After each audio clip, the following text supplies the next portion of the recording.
Hello student, welcome to R S education centre online classes. आज हम लोग class 10th का चैप्टर नंबर 2 नियंत्रण एवं समन्वय कंट्रोल एंड कोऑर्डिनेशन के विषय में जानकारी प्राप्त करेंगे। तो आज का जो हमारा टॉपिक है वह है तंत्रिका तंत्र यानी कि नर्वस सिस्टम। तो आज हम लोग को क्या क्या पढ़ना है, आइए एक चार्ट के माध्यम से समझते हैं। पहले तंत्रिका कोशिका की परिभाषा पढ़ेंगे कि क्या होता है तंत्रिका कोशिका। फिर तंत्रिका कोशिका की संरचना पढ़ेंगे। तंत्रिका कोशिका के भाग पढ़ेंगे। प्रत्येक तंत्रिका कोशिका में 3 भाग होते हैं, आपको ये पता होना चाहिए। पहला भाग है कोशिका का या साइटोन, दूसरा है डेंड्रॉन्स एवं डेंड्राइट्स, तीसरा है एक्सॉन या इसको तंत्रिकाक्ष भी बोलते हैं, और तंत्रिका कोशिका कितने प्रकार की होती है। तो ये जो पूरा टॉपिक है आज हम लोग स्टेप बाय स्टेप इसके बारे में अध्ययन करते हैं। तो आइए पहले चित्र के माध्यम से समझते हैं कि मनुष्य का जो तंत्रिका तंत्र है वो कैसे दिखता है। ये देखिए एक डायग्राम दिख रहा है जिसमें मनुष्य का तंत्रिका तंत्र।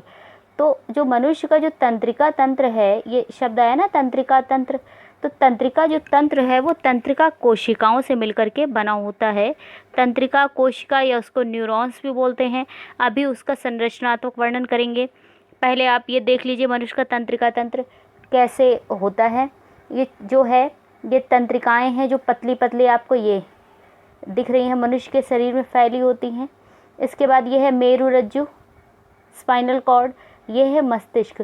क्योंकि ये 3 जो हैं वह मनुष्य के तंत्रिका तंत्र में, ये जो 3 भाग हैं वो मनुष्य के तंत्रिका तंत्र की मुख्य भूमिका निभाते हैं। अब तंत्रिका तंत्र का कार्य क्या होता है, अगर यह ना रहे मनुष्य के शरीर में तो क्या होगा। तो चलिए पहले एक एग्जाम्पल से समझते हैं इसका कार्य क्या है तंत्रिका तंत्र का। एक एग्जाम्पल से समझते हैं कि सबसे पहले जैसे कि आप रास्ते में जा रहे हो, आपको कोई कांटा दिखा, ठीक, अब कांटा दिखा तो आप क्या करते हो, हट जाते हो या उससे बच के निकल जाते हो। क्योंकि शरीर में तंत्रिका जो तंत्र है, जो तंत्रिका तंत्र है, इसको बनाने के लिए तंत्रिका कोशिकाएं होती हैं। तंत्रिका कोशिकाएं उन संवेगों को ग्रहण कर लेती हैं और उसे मेरुरज्जु पे पहुंचाती हैं। अब आपने आँखों के द्वारा देखा कि रास्ते में कांटा है, ठीक, अब आपकी आँखों से क्या हुआ, आँखों से ये ग्रहण हुआ कि आपको वो कांटा दिख रहा है। इसके बाद तंत्रिका कोशिकाएं क्या करती हैं, वो जो संवेग है जो आपको दिखा, ठीक है, वो संवेग हो गया तो उसको आंखें ग्रहण की और उसको मेरुरज्जु में पहुंचाती हैं, यानी कि स्पाइनल कॉर्ड में पहुंचा देती हैं। जब इसका स्पाइनल कॉर्ड में वो पहुंच गया अर्थात मेरुरज्जु में पहुंच गई तो वो जो संवेग है फिर वो मस्तिष्क में पहुंचते हैं। यहाँ से होते हुए मस्तिष्क में पहुँचते हैं और मस्तिष्क में जब पहुँच जाते हैं तो मस्तिष्क में विश्लेषण होता है कि क्या करना है, अब क्या किया जाए। तो विश्लेषण होने के बाद कुछ अनुक्रिया होती है, ठीक है, अनुक्रिया हुई कि अब तंत्रिका कोशिकाएं वापस आती हैं और कहाँ पर आती, कार्यकारी अंग। तो कार्यकारी अंग क्या हो गए, पैर, यहाँ पे पैर हो गए और आप किनारे हटते हो और बच के निकल जाते हो, ठीक। तो ये कार्य पूरा होता है, क्या आपको आदेश देती हैं कि आपको हट जाना है तंत्रिका कोशिकाएं। तो कार्यकारी अंग हो गए यहाँ पे पैर, तो जो ग्रहण किया वो हो गई आँख जिन्होंने देखा, फिर वहाँ से पहुँचा कहाँ, मेरुरज्जु में, मेरुरज्जु से मस्तिष्क में विश्लेषण हुआ, फिर वापस तंत्रिका कोशिकाएं आई, ठीक है, कार्यकारी अंग तक, यहाँ पे कार्यकारी अंग पैर हुए और वहाँ से आप क्या हो गए, दूर हट गए।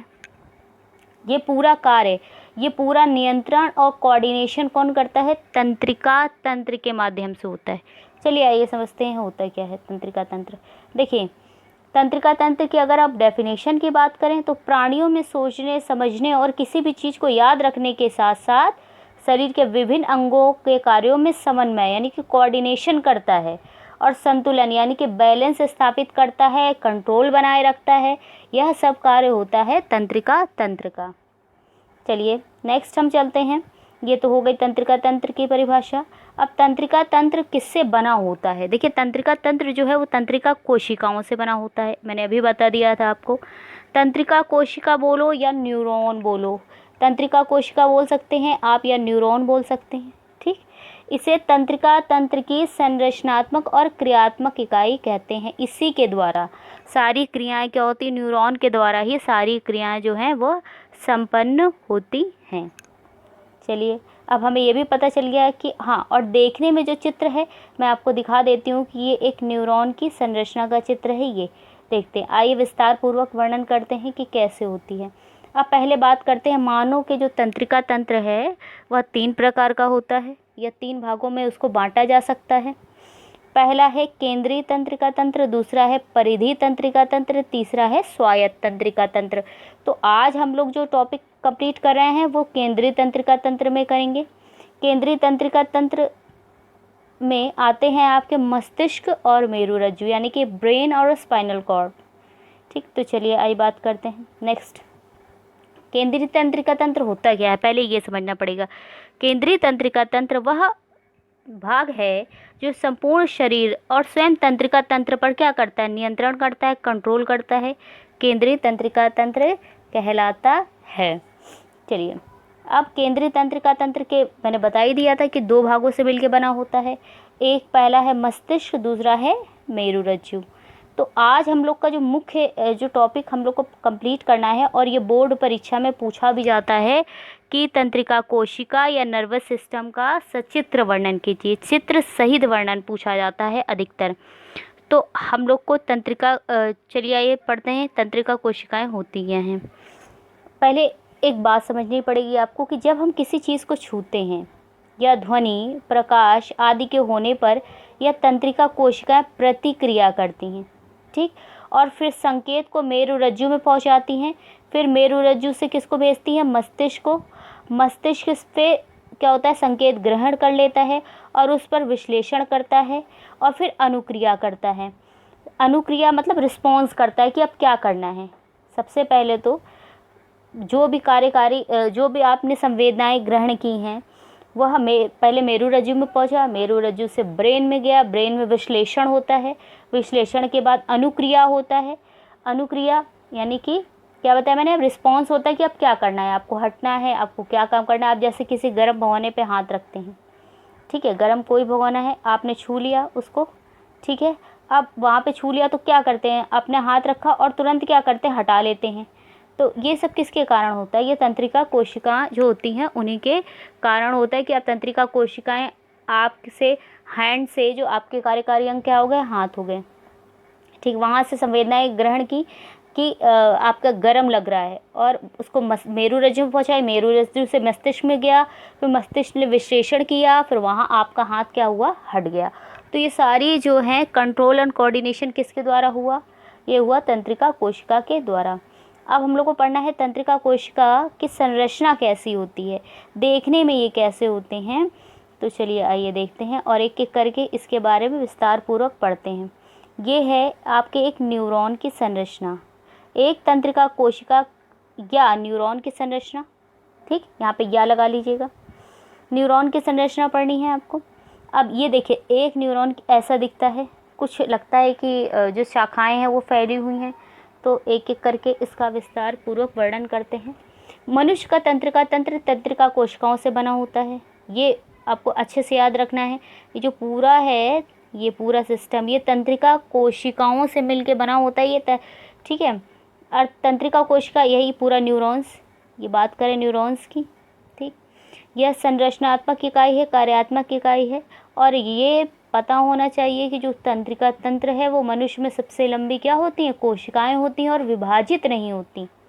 चलिए इसके एक एक भाग के बारे में पढ़ते हैं। सबसे पहले तंत्रिका कोशिका या नर्वस सिस्टम में 3 भागों में बटा होता है। इसको 3 भागों में मुख्यतः क्या करते हैं, बांट देते हैं। पहला भाग है कोशिका काय या साइटोन। तो चलिए आइए समझते हैं साइटोन कहाँ पे है और ये कैसे इसका वर्णन करते हैं। तो सबसे पहले इसका जो भाग है वो उसको बोलते क्या है, साइटोन, और या कह सकते हैं इसको कोशिका काय। ये वाला, ये देखिए, ये वाला जो पार्ट है इसको बोलते हैं साइटोन या कोशिका काय। होता क्या है, हाँ एक चीज़ आपको याद रखनी है, जो न्यूरॉन होते हैं, जो न्यूरॉन या तंत्रिका कोशिकाएं कह सकते हैं, वो 1.5 से 2 मीटर लंबी होती हैं। ठीक है, 3 भाग हो गए इसके। पहला मुख्य भाग हो गया कोशिका काय, सबसे फर्स्ट भाग। दूसरा क्या है, डेंड्रॉन एंड डेंड्रोइड्स, ये वाला पार्ट, ये दूसरा मुख्य भाग है। ठीक है, तीसरा भाग क्या हो गया, एक्सॉन या तंत्रिकाक्ष। तो ये वाला जो एक लंबा प्रवर्ध आपको नीचे दिख रहा है, ये वाला, ये एक्सॉन, इसको तंत्रिकाक्ष भी बोलते हैं। ये इसका तीसरा मुख्य भाग है। तो आपको भाग तो पता चल गए। चलिए अब एक एक के बारे में विस्तार पूर्वक पढ़ते हैं। कोशिका काय या साइटोन क्या होता है? कोशिका काय के मध्य में एक बड़ा केंद्रक पाया जाता है। तो ये देखिए, ये जो आपको चित्र में दिखाई पड़ रहा है, ये वाला पार्ट, ये है कोशिका काय। ठीक, इसके बीच बीच में जो द्रव्य भरा होता है, ठीक है, इसको बोलते हैं कोशिका द्रव्य। अब कोशिका द्रव्य में प्रोटीन के सूक्ष्म कण होते हैं। इसमें जो बीच बीच में आपको डॉट जैसी संरचना दिख रही है, इसमें प्रोटीन के कण सूक्ष्म होते हैं, जिसे निसिल के कण कहते हैं, वो पाए जाते हैं। बीच में क्या होता है? एक केंद्रक होता है। ठीक, ये बीच में दिख रहा है ना आपको केंद्रक, ये केंद्रक, ये देखिए, ठीक है। इसमें निसिल के कण पाए जाते हैं। कोशिका काय जो है, मध्य में एक बड़ा केंद्रक होता है। ये कोशिका काय की संरचना है। बीच में मध्य केंद्रक है, ये केंद्रक है। इसमें बीच बीच में छोटे छोटे कण पाए जाते हैं, जिसे निसिल के कण कहते हैं। सेकंड जो इसका पार्ट हम लोग पढ़ेंगे, वो पढ़ेंगे डेंड्रॉन एवं डेंड्राइट्स। अब डेंड्रॉन एंड डेंड्राइट्स क्या होता है, पहले ये समझते हैं। ये देखिए, इसमें आपको, जैसे आपको कोशिका काय से ये छोटे छोटे से ऐसे करके प्रवर्ध यानी कि उंगली नुमा संरचना दिखाई पड़ रही है, ये उंगली नुमा संरचना दिखाई पड़ रही है, तो इसको बोलेंगे डेंड्रॉन। ठीक है, और इसमें भी शाखित ये छोटे छोटे से प्रवर्ध निकले रहते हैं, इसको बोलते क्या है? डेंड्रॉइड्स। ठीक है, तो कोशिका काय से अनेक प्रवर्ध निकले रहते हैं, जिन्हें डेंड्रॉन कहते हैं। प्रत्येक डेंड्रॉन से पतले पतले प्रवर्ध निकले रहते हैं, जिसे डेंड्रॉइड्स कहते हैं। ये अन्य तंत्रिका कोशिकाओं के डेंड्रॉइड से सिनैप द्वारा जुड़े रहते हैं। अब इनका कार्य क्या है? अन्य तंत्रिका कोशिका हैं, उसको जोड़ने का कार्य करते हैं। ठीक, नेक्स्ट हम लोग थर्ड इसका जो पार्ट है मुख्यतः वो पढ़ेंगे, एक्सॉन या तंत्रिकाक्ष कहते हैं। अब इसकी बात हो रही है। देखिए, सारे प्रवर्ध की संरचना तो एक जैसी आपको दिखाई पड़ रही है, लेकिन ये वाला कुछ इधर से लंबा दिखाई पड़ रहा है कि एक प्रवर्ध इसमें से लंबा हो गया नीचे की तरफ, ये देखिए आ गया है।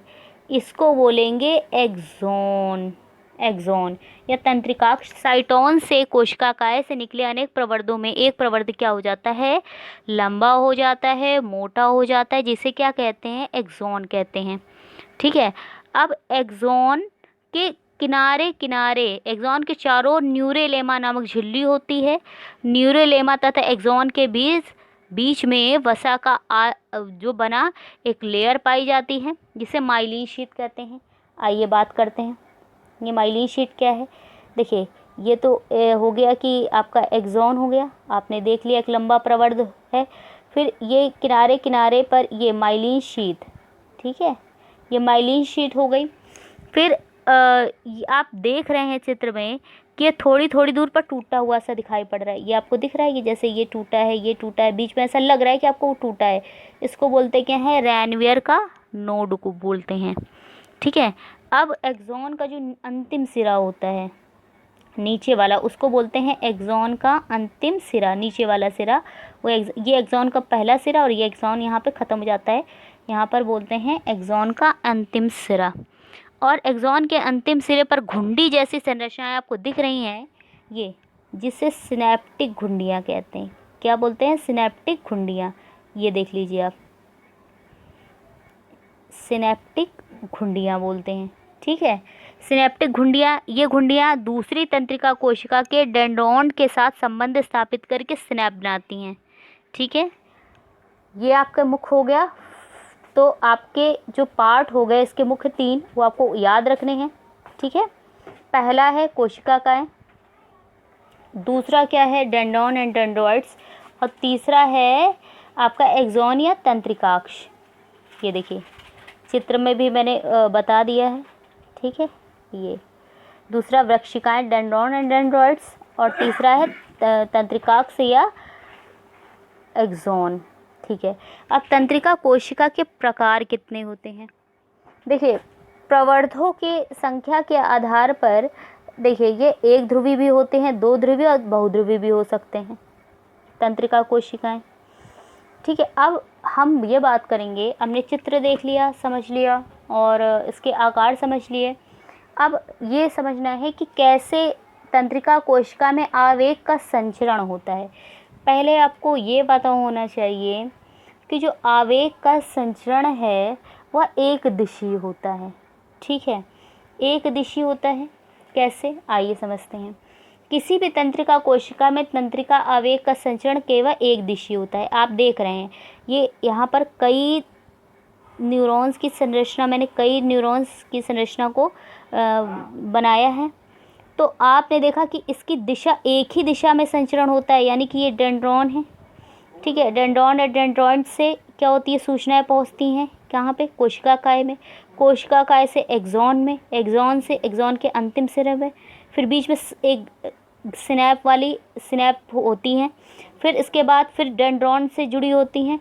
हाँ, ये आपस में एकदम चिपकी नहीं होती, लेकिन गैप होता है बीच में। ठीक है, तो इसी तरीके से इसमें क्या होता है, आवेग का संचरण, यानी कि सूचनाएं एक न्यूरॉन से दूसरे न्यूरॉन पर इसी की तरह पहुंचती हैं, एक दिशीय होती हैं। ठीक है, तंत्रिका कोशिका में तंत्रिका आवेग का संचरण केवल एक दिशीय होता है तथा इसकी दिशा डेंड्रॉन से कोशिकाकाय तथा कोशिकाकाय से एक्सॉन की ओर होती हैं। संवेदी न्यूरॉन से डेंड्रॉन्स क्या करता है, सूचना को ग्रहण करता है तथा इसे एक रिले के रूप में संबंधित तंत्रिका कोशिकाओं को सूचना दे देता है। जो भी सूचना पहुंचती है वो इस तरीके से पहुंचती है, एक न्यूरॉन से दूसरे न्यूरॉन की ओर पहुंचती है। एक चीज़ आपको यहाँ पर ये पता होना चाहिए कि जो जीव हैं वह जीव तंत्र, अच्छा पहले इसके कार्य समझ लेते हैं, फिर इसमें ही पूरा एक्सप्लेन कर देंगे मैं कि क्या मैं एक इम्पॉर्टेंट पॉइंट बोलना चाहती हूँ। तंत्र के कार्य क्या होते हैं ये समझते हैं। जो तंत्रिका तंत्र के जो कार्य हैं, तंत्रिका तंत्र शरीर के विभिन्न अंगों व अंग तंत्रों की गतिविधियों का क्या करता है, नियंत्रण करता है, उसको समन्वय करता है, उसको यानी कि कंट्रोल करता है और कोऑर्डिनेट करता है शरीर के साथ। तंत्रिका कोशिका का यही मुख्य कार्य होता है, इसलिए इसे शरीर का प्रबंधक कहते हैं। तो यहाँ पर ये पॉइंट याद रखना है कि शरीर का प्रबंधक किसे कहते हैं। ठीक, इसके बाद इसका कार्य क्या है, ग्राही अंगों की सहायता से उद्दीपनों को ग्रहण करना। अच्छा, ग्राही अंग मैंने आपको बता ही दिया था, जैसे जहाँ से वो संवेग, आप जो भी जो संवेग हैं या जो भी संवेदनाएं हैं वो आप ग्रहण करते हो, जो भी संवेग आप ग्रहण करते हो हैं, वो सारी कैसे करते हो, उसको जिस अंग से ग्रहण की। जैसे आपको पता ही है कि शरीर में प्रमुख संवेदी अंग जो सेंस ऑर्गन है, जैसे नाक है, कान है, आँख है, जीभ है, त्वचा है, ये सारे क्या है, संवेदी अंग है। भाई आप अगर धूप देख रहे हो तो आँख से देखोगे, कुछ आवाज़ सुन रहे हो तो कान से सुनोगे। ठीक है, तभी तो आपके अंदर कुछ रिएक्शंस होने होंगे। फिर आपको अगर गंध तो नाक के द्वारा, देख रहे हो आँखों के द्वारा, स्पर्श कर रहे हो तो हाथों के द्वारा, तो त्वचा के ही जो मुख्य रोल होते हैं, तो ये सारे सेंस ऑर्गन्स होते हैं। तो ग्राही अंग क्या हो गए, इसमें से एक हो जाएगा भाई, जो भी जहाँ के द्वारा आपने कुछ चीज़ को महसूस किया वो ग्राही अंग कहलाएंगे। तो ग्राही अंगों की सहायता से उद्दीपनों को ग्रहण करना। अब यहाँ पर एक बात आ गई, उद्दीपन क्या होता है ये समझना है आपको। उद्दीपन क्या होता है, ये जो शब्द है ना, इसका अर्थ बताती हूँ मैं। उद्दीपन का मतलब होता है पर्यावरण में जो बदलाव आते हैं उसे उद्दीपन कहते हैं। जैसे बाहर धूप है, तो धूप है और अभी धूप बहुत तेज़ है और फिर अचानक में बारिश होने लगे, तो पर्यावरण में बदलाव हुआ कुछ, तो जो बदलाव हुआ उसको क्या कहलाए, उद्दीपन। अब जो उद्दीपन, और या तो बहुत ठंडी बढ़ गई तो हम क्या होगा कि ठंड लगेगी हमारी त्वचा को, तो ये उद्दीपन हो गया कि पर्यावरण में जो बदलाव हुआ। तो अब उसको जो अंग होते हैं ग्राही अंग वो ग्रहण करते हैं, तो ग्राही अंग क्या हो गए, त्वचा हो गई। भाई ठंडी आपको त्वचा के द्वारा ही लगी तो वो हो गए। तो यानी कि इनका एक कार्य होता है ग्राही अंगों की सहायता से उद्दीपनों को ग्रहण करना। उपयोगी सूचनाओं को स्मृति के रूप में संचित करना। ठीक, निर्देशों के प्रेरक तंत्रिका के माध्यम से कार्यकारी अंगों को भेजना। अब जो भी निर्देश मिले, आपको हट जाना है तो कार्यकारी अंग यहाँ पर क्या हो गई ये समझ लीजिए। भाई अगर आपको भागना है तो आप पैर से ही तो भागोगे। ठीक है, अगर हाथ आपका गर्म भगोने पर रख गया तो आप हाथ ही तो हटाओगे, तो कार्यकारी अंग क्या हो गए, जहाँ पर जो भी चीज़ें आपको इफ़ेक्ट कर रही हों, वो तो उसमें वो हो गए कार्यकारी अंग। जैसे भागने, आपको पैर से भागोगे, देखना है तो कैसे क्या करोगे, आँख से देखोगे, तो ये सारे कार्यकारी अंग हो गए। सभी तंत्रों के क्रियाकलाप